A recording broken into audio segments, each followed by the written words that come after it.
Kementerian Usaha Mikro Kecil dan Menengah mendapat tugas dari Presiden RI Prabowo Subianto untuk siapkan produk substitusi bagi pedagang thrifting menyusul penertiban impor pakaian bekas yang dilarang dalam aturan perdagangan. Langkah ini sebagai upaya agar para pedagang impor pakaian bekas tidak kehilangan mata pencahariannya. Terkait hal tersebut, Kementerian UMKM mendorong para pedagang thrifting beralih ke produk-produk lokal buatan UMKM, termasuk fashion dan pakaian dari produsen domestik. Menurut Menteri UMKM Maman Abdurrahman, banyak produk lokal yang berkualitas dan kompetitif dari segi harga, model, hingga tren fashionnya. Hal ini disampaikan Maman usai rapat terbatas dengan Presiden Prabowo di Kompleks Istana Kepresidenan Jakarta Selasa kemarin. Jadi gini, secara aturan tidak boleh melakukan impor barang bekas. Itu dulu, ini aturan ya. Namun kan di sisi lain, pemerintah juga tidak bisa membiarkan begitu saja kepada pengusaha-pengusaha yang memang sudah menjalankan. Jadi petunjuk dari Pak Presiden kepada Kementerian UMKM dalam hal ini saya, dikomandani oleh beliau, Pak Menko, agar menyiapkan solusi agar mereka tetap bisa berjualan. Namun diarahkan yang dijual adalah produk-produk dalam negeri kita. Jadi contoh kayak misalnya teman-teman yang ada di Senen, di Pasar Senen, ya nanti kita dorong mereka tetap bisa berjualan, tapi yang dijual adalah produk-produk dalam negeri kita. Masih banyak kok produk-produk dalam negeri kita kayak. Sementara itu, Menteri UMKM juga menekankan penertiban impor pakaian bekas guna menjaga keberlangsungan produk dalam negeri, sekaligus memastikan para pelaku usaha thrifting tetap dapat jalankan kegiatan ekonomi dengan beralih ke produk dalam negeri. Tim Liputan iNews melaporkan.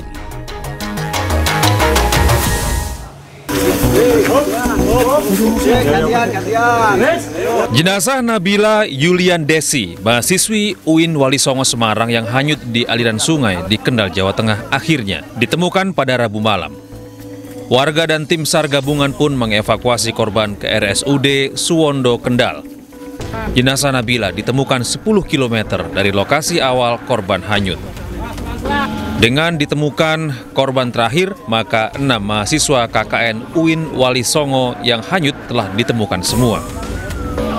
Korban terakhir atas nama Nabila Yulian Desi Pramesti dapat ditemukan pada sekitar pukul 21.40 di aliran Sungai Belantan, Desa Banyuringin, Kecamatan Singorojo. Musibah ini berawal pada Selasa 4 November lalu, sekitar pukul 13.30 waktu Indonesia Barat. Sebanyak 15 mahasiswa peserta kuliah kerja nyata UIN Wali Songo yang bertugas di Desa Getas, Kecamatan Singorojo, bermain air di Sungai Jolinggo.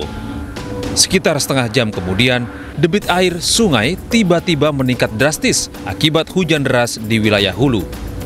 9 mahasiswa berhasil menyelamatkan diri, sementara 6 lainnya terseret arus. Dari Kendal, Jawa Tengah, Edi Prayitno, iNews melaporkan.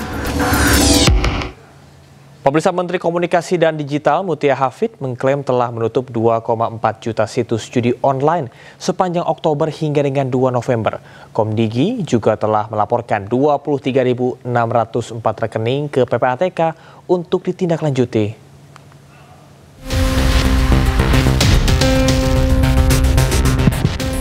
Menteri Komunikasi dan Digital Komdigi Mutia Hafid menyatakan pemerintah memperkuat kolaborasi antara kementerian dan lembaga dalam pemberantasan judi online di Indonesia. Sejak 20 Oktober hingga 2 November 2025, Komdigi telah menutup lebih dari 2,4 juta konten dan situs yang terindikasi judi online, termasuk di berbagai platform seperti Meta, Google, X, Telegram, dan TikTok.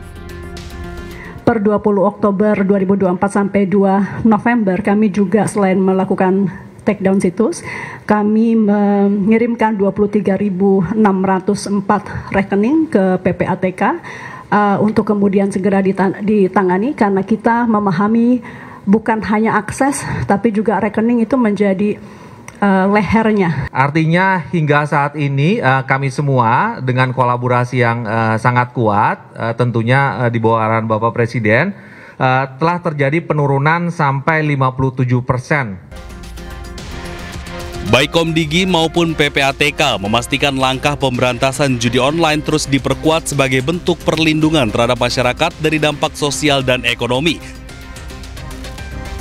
Dari Jakarta, Stephen Patinama, Aulia Syah Ramadan, iNews melaporkan.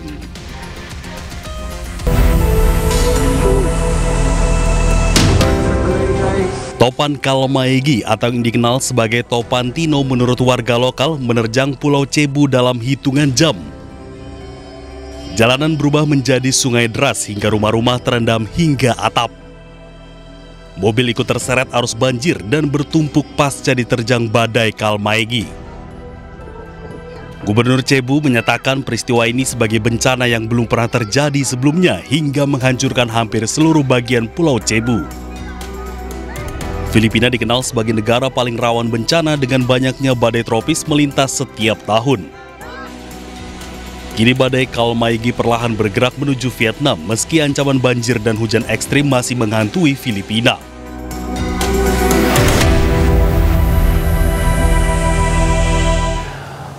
Mahkamah Pidana Internasional atau ICC mencurigai adanya kejahatan perang di dalam perang saudara di Sudan. ICC tengah menyoroti laporan mengenai sejumlah kejahatan yang dilakukan oleh pasukan paramiliter tersebut.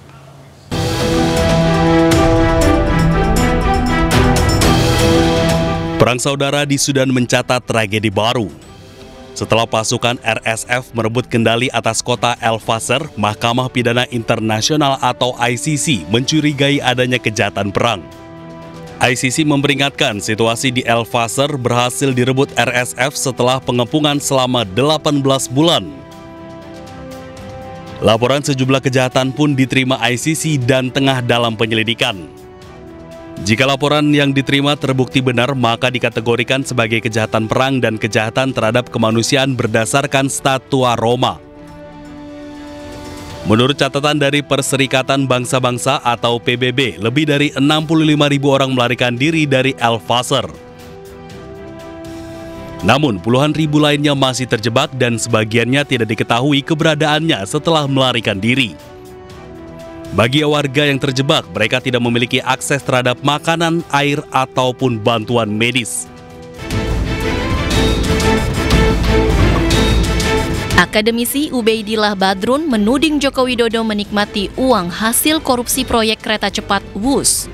Ia berani mengungkap hal itu usai menelusuri aliran uang yang diduga hasil korupsi dari proyek strategis nasional, termasuk korupsi pada proyek kereta cepat Jakarta-Bandung. Ubaidillah juga menduga sebagian uang itu masuk ke kantong sejumlah pejabat, termasuk mengalir ke Solo.